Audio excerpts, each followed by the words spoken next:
नमस्कार. कृषी दर्शन या कार्यक्रमामध्ये आपणा सगळ्यांचं मनपूर्वक स्वागत.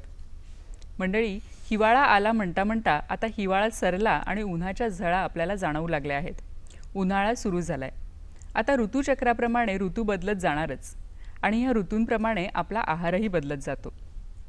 पण सगळीच फळं काही सगळ्या ऋतूंमध्ये उपलब्ध नसतात. मग आपण काय करतो तर उन्हाळ्यामध्ये कैरीचं लोणचं घालतो किंवा कोकमचं सरबत करून ठेवतो. आवळ्याच्या मोसमामध्ये मोरावळा करून ठेवतो आणि मग वर्षभर आपण ह्या सगळ्या पदार्थांचा आनंद घेऊ शकतो.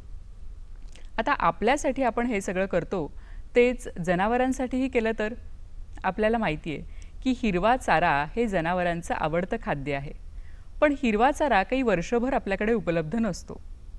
मग हा हिरवा चारा ज्या ऋतूमध्ये उपलब्ध असतो त्या ऋतूमध्ये त्यावर थोडीशी प्रक्रिया करून त्याची साठवणूक केली तर हा चारा वायाही जाणार नाही आणि वर्षभर जनावरांना हिरवा चारा खायला देखील मिळेल. मूर घास किंवा मूर चारा ही तशी नवीन संकल्पना आहे आणि त्याबद्दल आज आपण चर्चा करणार आहोत. ही संकल्पना मूर घास किंवा मूर चाऱ्याची ही जी संकल्पना आहे, ही संकल्पना जे प्रत्यक्षात आपल्या शेतामध्ये किंवा आपल्या जनावरांसाठी उपयोगात आणत आहेत असे 2 शेतकरी आज आपल्या स्टुडिओमध्ये आलेले आहेत. आपण त्यांचं स्वागत करूया. श्री अनिल अंत्रे आणि श्री गणेश अंत्रे. श्री अनिल अंत्रे यांच्याबद्दल सांगायचं झालं तर त्यांनी सीड टेक्नॉलॉजीमध्ये MSc केलेलं आहे. 2 वर्ष त्यांनी नोकरी देखील केलेली आहे आणि त्यानंतर कृषी क्षेत्रामध्ये काही भरीव काम करण्यासाठी ते पूर्ण वेळ आता शेती आणि दुग्ध व्यवसायात आहेत. त्याचप्रमाणे आपले जे दुसरे पाहुणे आहेत ते आहेत श्री गणेश अंत्रे. श्री गणेश अंत्रे हे नवीन पिढीतले शेतकरी आहेत आणि मुद्दाम स्वतःचा निर्णय घेऊन ते शेती व्यवसायात आलेले आहेत. आपल्या दोघांचंही कृषी दर्शन या कार्यक्रमात मनपूर्वक स्वागत. नमस्कार मॅडम. आपले दोन्ही शेतकरी बंधू हे मुक्काम पोस्ट सोनगाव, तालुका राहुरी, जिल्हा अहमदनगर येथे शेती आणि दुग्ध व्यवसायात कार्यरत आहेत. श्री अनिल अंत्रे सर, तुम्हाला असं विचारावंसं वाटतं की आपण MSc केलेलं आहे, 2 वर्ष नोकरी देखील केलेली आहे, आपल्याला शेती व्यवसायात एक शेतकरी म्हणून काही पुरस्कारही लाभलेले आहेत, तर याबद्दल अगदी थोडक्यात सांगा. सर्वप्रथम म्हणजे मी माझ्या आईवडिलांचे आभार मानतो, ज्यांनी वडिलोपार्जित जमीन टिकून ठेवलेली आहे आपल्यासाठी आणि आपण ज्ञान घेऊन आईवडिलांना मदत न करता आपण शहरीकरणात जाऊन दुसऱ्या कंपनीला मदत करून आपलं वेळ आणि आपलं आरोग्य खराब करण्यापेक्षा आपण शेतीत राहून चांगले शेती करून आणि पुढच्या पिढीला चांगला आदर्श ठेवण्यासाठी आपण कार्यरत राहावा. आणि दुसरी गोष्ट ज्याच्यापासून मला प्रेरणा मिळाली नवीन पारंपरिक पद्धतीमध्ये आणि आपण नवीन तंत्राचा अवलंबन करण्यासाठी मी 2000 सालापासून KVKच्या संपर्कात आहे आणि त्यांच्या मार्गदर्शनाखाली मी माझे गोठा आणि मूर चाऱ्याचं ही संकल्पना राबवित आहे आणि गावामध्ये बी त्याचा प्रसार झपाट्याने वाढत आहे. आणि टंचाई काळामध्ये मात करण्यासाठी एक दुष्काळी भागामध्ये ह्यो निर्णय घेऊन ह्यो चारा घेऊन अतिशय उपयोगी आपण पशुधन पाळू शकतो, याच्यासाठी फार महत्त्वाची ही संकल्पना आहे. बरोबर आहे. गणेश सर, तुम्ही 10वीत असतानाच तुम्ही म्हटलात की शेती करण्याचा तुम्ही निर्णय घेतला होता. तर हल्ली बरेचसे आपण शेतकरी किंवा ज्यांची मुलं आहेत ती बघतो की ग्रॅज्युएशन नंतर शहराकडे जाण्याचा कल असतो, तर त्याबद्दल काय सांगाल? या ठिकाणी मी ज्यावेळेस 10वीत होतो त्याच वेळेस एक विचार केला होता की आपण ही शेती करायची, कारण घरची शेती पुरेशी होती, पाणी होतं आणि सराउंडिंगचा विचार पण मी खूप केला की या ठिकाणी आज जे शेतकऱ्याची मुलं आहे ती मुलं काय करतात, ज्याच्याकडे मुबलक पाणी आहे ते सुद्धा काय करतात की या ठिकाणी ग्रॅज्युएशन पोस्ट ग्रॅज्युएशन कंप्लीट झाल्यानंतर शहरात जातात. शहरात गेल्यानंतर कुठे 10-15 हजाराची नोकरी करतात. त्या नोकरीच्या आशेवर ते घरच्यांना खुश ठेवतात. आणि ज्यावेळेस इकॉनॉमिक्सली आपण विचार करतो की 15,000 रुपयात आज तुम्ही बघा पुणे मुंबई या ठिकाणी ते पैसे चुटकीला सुद्धा पुरती नाही. त्यांचा पूर्ण खर्च मेस वगैरे जर काढलं तर शिल्लक 5-1 हजार रुपये राहतात. आणि ते 5-1 हजार रुपये जर दिवाळी दसरा असे जर घरी आले तर त्यांच्या खिशात 2-2.5 हजार पण शिल्लक राहत नाही. या व्यतिरिक्त ते जर घरी आले ती वडिलांकडून जे शेतकरी आहे वडील काबड कष्ट करतात त्यांच्याकडनं 2-2.5 हजार रुपये किंवा 2-2.5 लाख रुपये हे फ्लॅटसाठी घेऊन जातात. वडीलही त्यांना ते देतात, कारण वडिलांना माहिती राहतं मुलगा हा सेटल झाला पाहिजे. आणि ज्यावेळेस मुलाचं लग्न करून देतात त्यावेळेस लग्न झाल्यानंतर मुलाला वाटतं आपण सेटल झालो, तो ती नोकरी सोडून घरी येतो. मग हे असं मला फसवेगिरी करायची नव्हती. त्यामुळे मी पहिल्यांदाच निर्णय घेतला की आपल्याला ही शेती करायची आणि शेतीसाठी शिक्षण करायचं. नक्कीच. आणि तुम्हाला हा निर्णय आत्ता नक्कीच चांगला वाटत असेल किंवा अभिमान वाटत असेल ह्या हो, या निर्णयाचा? निर्णयाचा नक्की चांगला पण वाटतो आणि स्वतःला अभिमान पण वाटतो. बरोबर आहे. अनिल अंत्रे सर, आज आपण ज्या विषयी बोलणार आहोत ते म्हणजे मुरघास किंवा मुरचारा. आता उन्हाळा सुरू झाला आहे आणि हिरव्या चाऱ्याची कमतरता आपल्याला सगळ्यांनाच जाणवते. तर अशा वेळी विशेषतः मुरघासाचं जे महत्त्व आहे ते आपल्याला जाणवून येतं. तर मुरघासाची प्रक्रिया आम्हाला सांगा थोडक्यात. सर्वप्रथम म्हणजे टंचाई काळामध्ये जो चारा उपलब्ध राहतो त्याचा आपण ती टंचाई होती चाऱ्याची आणि आपला दूध व्यवसाय आणि पशुधन धोक्यात येतं. याच्यासाठी जे पावसाळ्यामध्ये नैसर्गिकरित्या जे उगवलं जातं शेतीमध्ये ते जर चांगल्या पद्धतीत स्टोअर करून ठेवलं आपण आणि पूरक काळ वापरीत बसलो तर तिची चव बी वाढते आणि पौष्टिकता बी वाढते.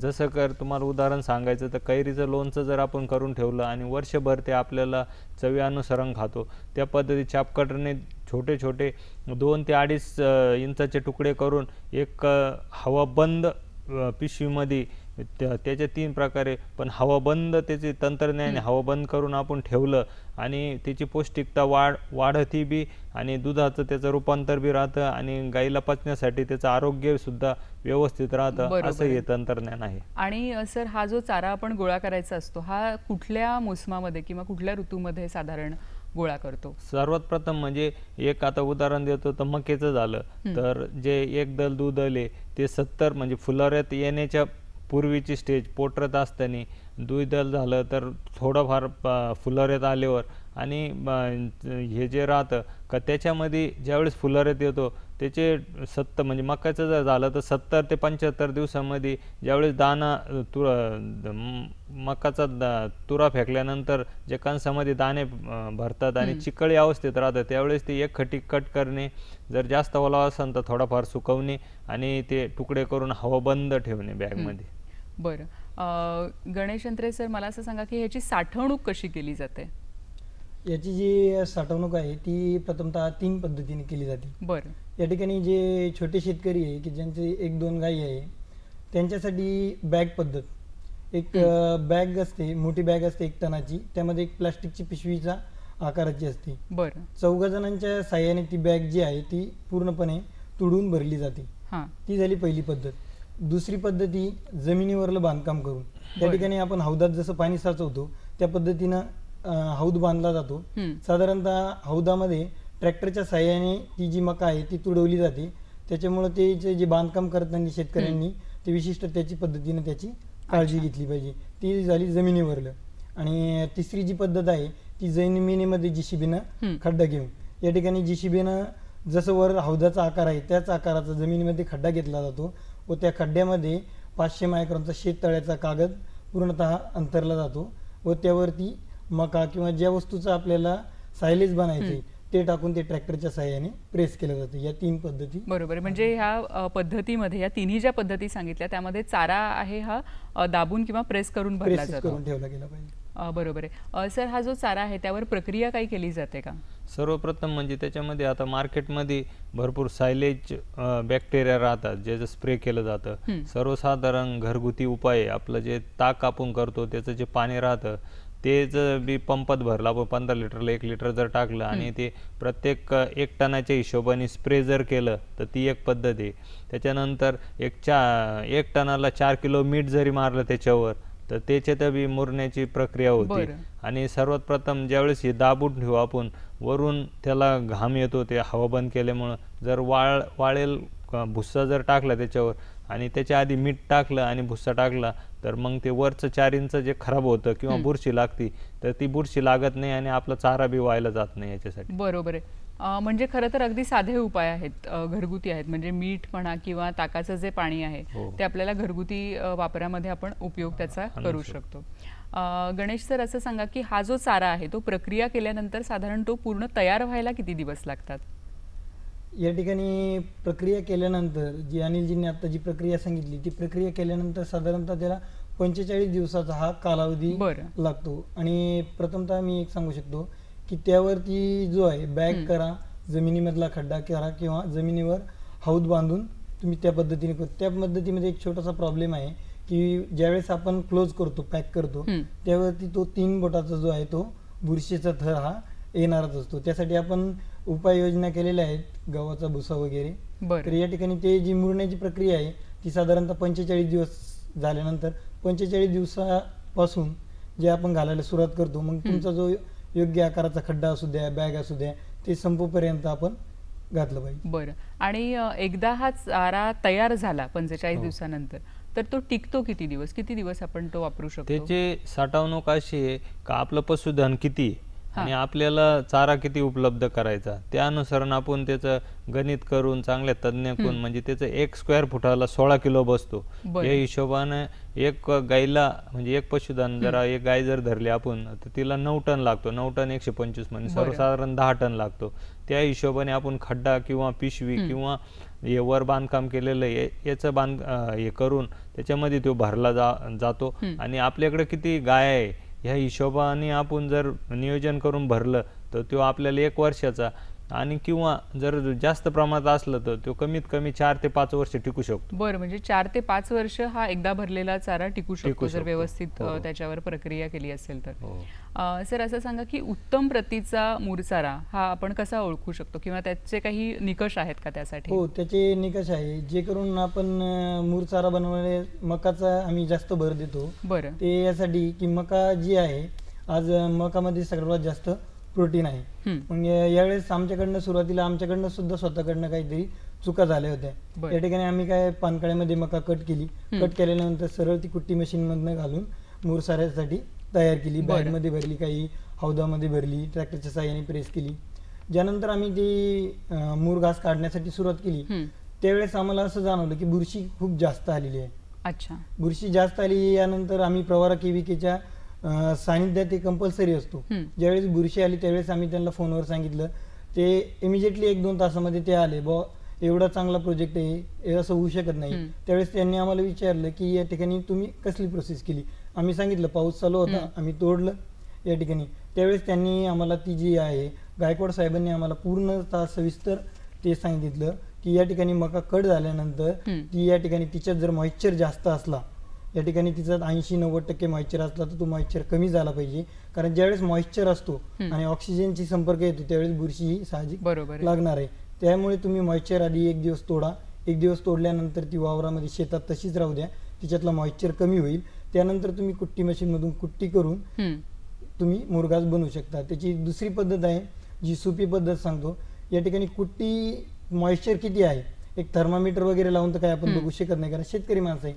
मग साधारण आपली एक जुनी पद्धत जर आपण घेतली, कुट्टी झाल्यानंतर ती जी कुट्टी आहे ती अशी हातावरती ठेवायची आणि पूर्ण जेवढ्या ताकदीने पूर्ण प्रेस करायची.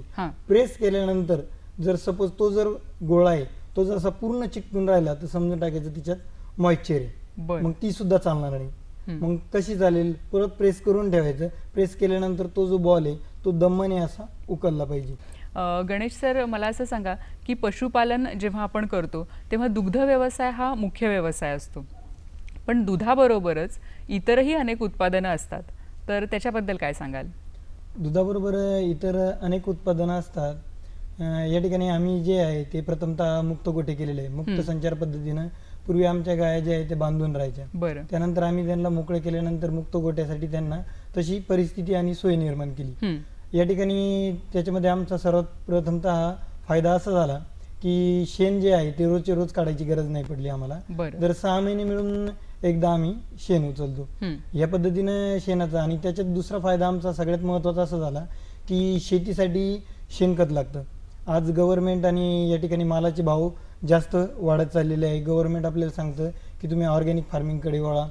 या ठिकाणी मुक्त गोठ्यामध्ये काय होतं, शेणखतामध्ये जे गोमूत्र आहे ते या ठिकाणी पूर्णतः जिरलं जातं. गायांच्या खुरांनी पायांनी ते मिक्स केलं जातं. मग असा आणि भुसभुशीत कोरडा या ठिकाणी आपल्याला जे शेणखत आहे ते शेणखत आपल्याला शेतामध्ये मिळून जातं.